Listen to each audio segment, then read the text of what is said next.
Saudaraku yang terkasih dalam Tuhan, Shalom. Kita bertemu kembali dalam program Santapan Iman hari ini. Mari, sebelum kita masuk sama-sama belajar akan firman Tuhan, kita berdoa, mohon bimbingan Roh Kudus. Kita berdoa. Ya Allah, Bapa di sorga, Tuhan kami Yesus Kristus, firman Allah yang hidup, ya Roh Kudus yang maha mulia. Saat ini ya Tuhan, kami bersyukur berterima kasih atas kasih-Mu yang Tuhan berikan buat kami. Bapa, berfirmanlah untuk kami siap untuk mendengarnya. Pakailah hamba-Mu ini agar nama Tuhan dimuliakan. Terima kasih Tuhan, dalam nama Tuhan kami, Yesus Kristus kami berdoa. Amin. Saudaraku, firman Tuhan pada saat ini kita ambil dalam kitab 1 Tesalonika 5 ayat yang ke-4 sampai dengan ayat yang ke-6. 1 Tesalonika 5 ayat 4 sampai dengan ayat yang ke-6. Saya membaca dari Alkitab terjemahan baru kedua. Demikian firman Tuhan. Tetapi kamu saudara-saudara, kamu tidak hidup di dalam kegelapan, sehingga hari itu tiba-tiba mendatangi kamu seperti pencuri. Karena kamu semua adalah anak-anak terang dan anak-anak siang. Kita bukanlah orang-orang malam atau orang-orang kegelapan. Sebab itu, baiklah jangan kita tidur seperti orang-orang lain, tetapi berjaga-jaga dan sadar. Saudara sekalian Tuhan Yesus kasihi, jemaat di Tesalonika ini adalah jemaat yang baru saja bertumbuh. Rasul Paulus sempat datang ke kota Tesalonika, masuk dalam rumah ibadah orang-orang Yahudi, dan mengajar mengenai siapa itu Yesus Kristus. Sekaligus juga memberitakan kabar keselamatan, agar orang-orang Yahudi maupun orang-orang yang datang pada saat itu boleh tersadar hidupnya dan menerima Kristus sebagai satu-satunya Tuhan dan Juru Selamat mereka. Puji Tuhan, ketika dia memberitakan firman di kota Tesalonika, banyak orang yang bertobat mengikuti jalan Yesus. Meskipun pada saat itu, Rasul Paulus dalam pelayanannya itu mendapatkan tantangan yang luar biasa. Dari siapa? Dari tua-tua orang Yahudi yang tidak suka akan kedatangan atau kabar keselamatan yang Rasul Paulus sebarkan atau beritakan. Namun demikian, buah-buah pelayanan yang sempat diberitakan oleh Paulus itu telah bertumbuh. Cukup banyak orang-orang pada saat itu, apakah orang Yahudi maupun orang yang bukan Yahudi yang mendengarkan pemberitaan firman dari Rasul Paulus, itu percaya dan kemudian membentuk yang namanya jemaat Kristen di kota Tesalonika. Kota Tesalonika inilah kota terbesar kedua di Yunani. Artinya apa? Artinya karena itulah kota besar, maka begitu banyak kebudayaan, begitu banyak ajaran-ajaran yang ada di kota itu. Sehingga itu menjadi tantangan buat orang-orang Kristen yang baru tumbuh imannya di tengah-tengah kota tersebut. Tantangan ajaran-ajaran, tantangan budaya, apalagi ada lagi tantangan-tantangan yang datang dari tua-tua Yahudi yang tidak suka akan kabar keselamatan Yesus Kristus. Itu sebabnya Rasul Paulus menulis surat kepada jemaat Tesalonika, jemaat Kristen di Tesalonika. Dia mendengar bahwa ternyata jemaat Tuhan di kota Tesalonika itu sampai detik itu mereka masih memelihara imannya. Itu membuat Rasul Paulus begitu bersuka cita, begitu bergembira. Kenapa? Karena jemaat Tuhan di kota Tesalonika itu tetap terpelihara imannya. Rasul Paulus itu mempunyai 3 concern untuk jemaat di kota Tesalonika ini.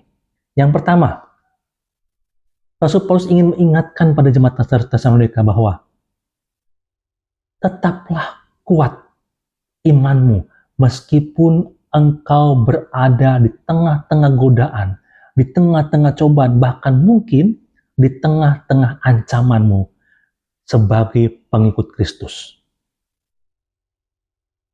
Akan banyak sekali godaan-godaan, akan banyak sekali ajaran-ajaran yang berusaha untuk membuat pemahaman mereka mengenai Yesus Kristus itu hilang, luntur. Itu sebabnya Rasul Paulus perlu menekankan kembali, mengingatkan kembali kepada jemaat Kristen di kota Tesalonika. Untuk apa? Untuk tetap terus kuat, sabar, dan setia mengiring Yesus. Lalu yang kedua, concern Rasul Paulus yang kedua yaitu bahwa jemaat Tesalonika yang masih mula-mula itu ada pemahaman yang keliru yang mereka terima, yang mereka lakukan. Wajar kalau mereka keliru, kenapa? Karena mereka masih jemaat yang mula-mula, jemaat yang masih kecil, yang masih bertumbuh imannya, masih perlu belajar banyak mengenai pemahaman tentang ajaran Kristus. Apa itu yang kedua itu? Di mana mereka itu saat itu posisinya sedang menunggu kedatangan Yesus Kristus untuk kedua kalinya. Mereka berharap Yesus Kristus akan menjemput mereka dan mereka ikut bersama dengan Yesus Kristus ke surga yang mulia. Itu tidak salah, itu benar. Tetapi masalahnya adalah pada saat mereka menunggu, mereka hanya menunggu pasif. Padahal Yesus menginginkan semua umatnya tanpa terkecuali untuk mempunyai apa? Mempunyai respon yang aktif. Iman yang aktif, bukan iman yang pasif. Iman yang bersaksi. Menyaksikan cinta kasih Tuhan. Menyaksikan keajaiban Tuhan kepada semua orang dimanapun mereka ditempatkan oleh Tuhan. Sehingga semakin banyak orang yang percaya pada Yesus dan kemudian mengakui Yesus sebagai Tuhan dan Juru Selamat. Itu yang tidak dilakukan oleh jemaat di Tesalonika. Kita menunggu kedatangan Yesus dengan cara apa? Dengan cara kita melakukan tugas pelayanan kita, tugas kesaksian kita. Itu yang Rasul Paulus ingin tekankan buat jemaat Kristen di kota Tesalonika, sehingga mereka tidak salah arah dan tidak salah paham mengenai pemahaman ajaran Kristus. Dan yang ketiga, yang perlu Rasul Paulus uruskan adalah jemaat Tesalonika berpikir nanti ketika Kristus sudah datang, Yesus datang dari sorga untuk menjemput mereka yang masih hidup, mereka naik ke sorga, hidup bersama dengan Yesus di sorga yang mulia. Mereka berpikir, mereka khawatir, lalu bagaimana dengan keluarga kami, saudara-saudara kami, kerabat kami, sahabat kami, yang telah mendahului kami, yang sudah meninggal dunia sebelum Yesus datang? Apakah mereka juga bisa diselamatkan? Apakah mereka juga bisa diangkat oleh Yesus Kristus bersama dengan mereka naik ke surga? Pemahaman mereka mengenai keselamatan cuma sampai di situ saja. Kembali, Rasul Paulus mengoreksi, meluruskan pemahaman hal itu. Saudaraku yang terkasih dalam Tuhan, hal-hal yang dialami oleh jemaat Kristen di kota Tesalonika itu pun dialami oleh umat percaya pada zaman saat ini.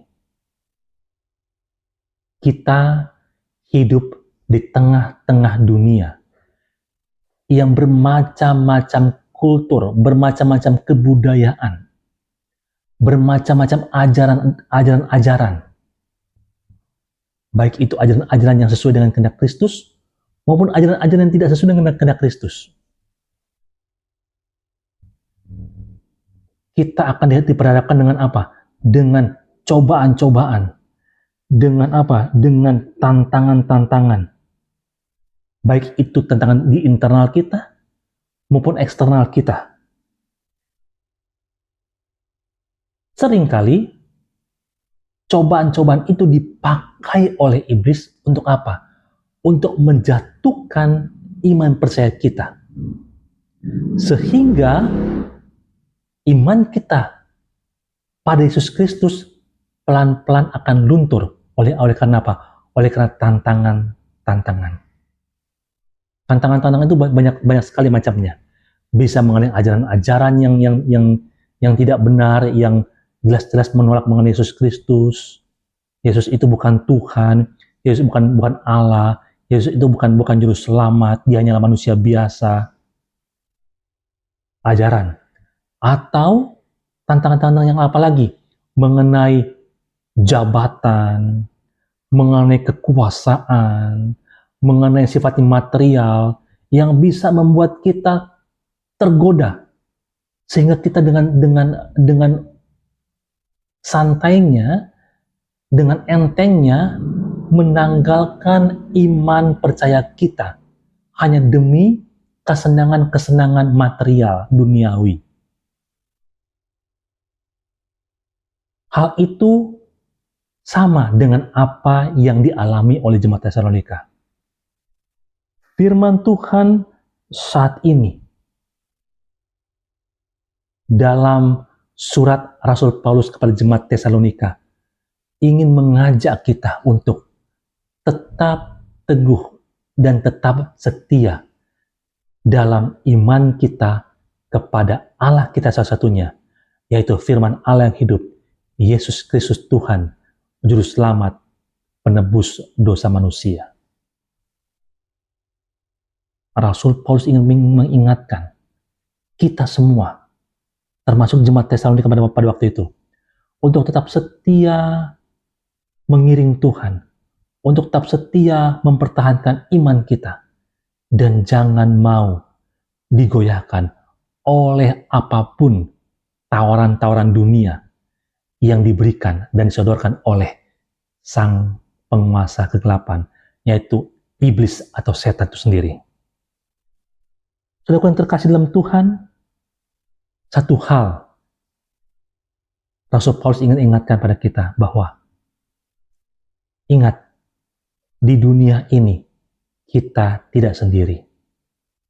Ada Allah, ada Roh Allah yang senantiasa menjaga kita, membimbing kita, dan menuntun kita. Tapi pertanyaannya adalah, apakah kita mau mendengarkan suara Allah itu? Apakah kita mau mengutamakan atau mau menomorsatukan kuasa Allah itu? Atau kita mengabaikan kuasa Allah, mengabaikan firman Allah? Kita hanya mengandalkan kekuatan pikiran kita sendiri. Kita lebih mementingkan relasi kita dibanding relasi kita dengan Allah. Kita lebih mementingkan pegangan hidup kita, yaitu manusia, dunia, dan lain sebagainya, dibanding firman Allah. Karena hanya itulah yang membuat kita kuat. Hanya itulah yang membuat kita bertahan. Apapun tawaran-tawaran dunia, selama kita memegang firman Allah dalam hidup kita, kita tidak akan pernah goyah sampai kapanpun juga. Dan Firman Tuhan saat ini juga ingin mengatakan, ingin mengajak kita, jangan pernah kehilangan fungsi kesaksian. Tugas kita di dunia ini adalah menjadi saksi Tuhan, memberitakan kabar keselamatan. Jangan dengan dalih kita itu ingin bersekutu dengan Tuhan, menyembah Tuhan secara pribadi pagi, siang, malam, sampai kita lupa bahwa kita punya tugas, yaitu apa? Menjalankan fungsi kesaksian kita. Fungsi kesaksian itu bertujuan untuk memberitakan kabar Kristus kepada semua orang, supaya semakin banyak orang yang mengenal siapa itu Yesus, dan semakin banyak orang yang percaya mengenai Yesus Kristus yang adalah Tuhan dan Juru Selamat dunia. Firman Tuhan, amanat agung Allah dalam diri Yesus Kristus jelas memerintahkan kita sebagai umat percaya. Pergilah, jadikanlah segala bangsa menjadi muridku, dan baptislah mereka dalam nama Bapa, Anak, dan Roh Kudus. Ketahuilah, aku menyertaimu sampai pada akhir zaman. Itu amanat agung yang harus kita lakukan. Jangan cari selamat sendiri. Ingat sekali lagi, kita ditempatkan di dunia ini untuk memberitakan kesaksian agar nama Tuhan dimuliakan, agar semakin banyak orang diselamatkan. Dan saudara-saudara yang terkasih, jangan sesat. Semua orang yang percaya pada Yesus Kristus pasti diselamatkan. Siapapun dia, itu yang membuat kita yakin dan percaya. Kematian itu adalah media yang sifatnya sementara. Sebagai umat Tuhan, mati itu adalah media di mana ketika kita menutup mata, hanya beberapa saat kita membuka mata, di saat itu kita dijemput oleh kuasa kasih Yesus. Kenapa? Karena kita telah mendapatkan anugerah keselamatan. Jemaat Kristen Tesalonika itu berpikir bahwa kalau mereka yang masih hidup diangkat oleh Tuhan, lalu bagaimana dengan orang-orang yang sudah meninggal? Mereka diajarkan oleh Rasul Paulus bahwa orang-orang yang sudah meninggal di dalam Yesus Kristus, mereka pun diselamatkan. Orang tua kita, keluarga kita yang sudah mendahului kita, yakin dan percayalah, mereka telah diselamatkan oleh kasih Yesus Kristus. Karena mereka hidupnya telah mempersembahkan diri mereka hanya kepada Yesus Kristus. Dan suatu saat nanti, kita akan dikumpulkan bersama dengan mereka di Firdausnya Allah yang kekal dan mulia. Firman Tuhan menguatkan iman kita, sekaligus mengajak kita. Ayo, jangan pernah letih untuk menjadi saksi Tuhan. Milikilah iman yang aktif, jangan iman yang pasif. Jika kita percaya bahwa Yesus adalah Tuhan, itu iman kita. Tidak cukup hanya sekedar memuji muliakan Tuhan, tetapi kita harus bisa keluar, memberitakan firman Tuhan melalui sikap hidup kita, melalui apapun yang kita lakukan, sehingga semakin banyak orang yang diselamatkan. Tugas kita adalah memperkenalkan Kristus pada mereka, bukan dengan paksaan, tapi dengan sukacita, dengan kasih. dan dengan damai sejahtera. Tuhan berkati. Amin.